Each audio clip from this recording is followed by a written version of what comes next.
tere, mina olen Ude Kutiks ja täna ma õpetan, kuidas teha lavalampi.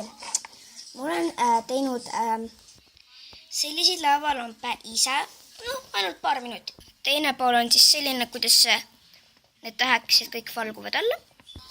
Ja täna ma siis õpetangi teile, kuidas teha minilavalampi.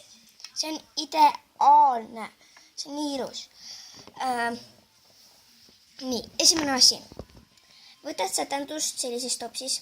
Neid sätendusi saab osta maksimust 2 euro ja mingid 99 senti vist. Siin mu vanaema andis sellise topsi. Sa teed selle sätenduse lahti. Kõigepealt teeme ikka selle topsi lahti.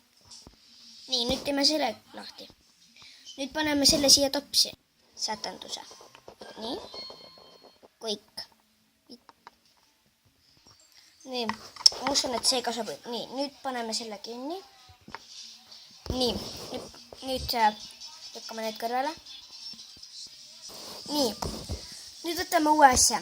Kas ükskõik milline sätendused, mina võtan seekord torused tähekesed, sest mul on kuldsed ja hõbedad tähekesed praegu. Nii, nüüd ma teen selle lahti.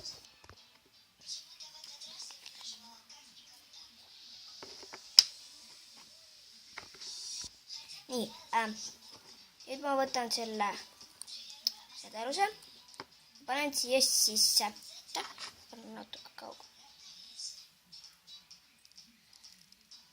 Mul läheb natuke mööda.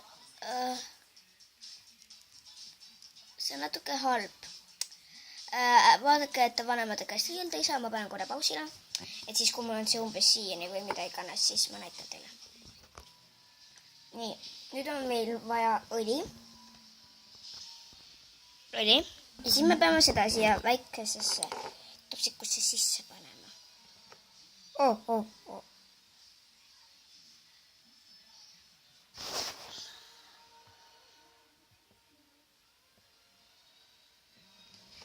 Vot nii.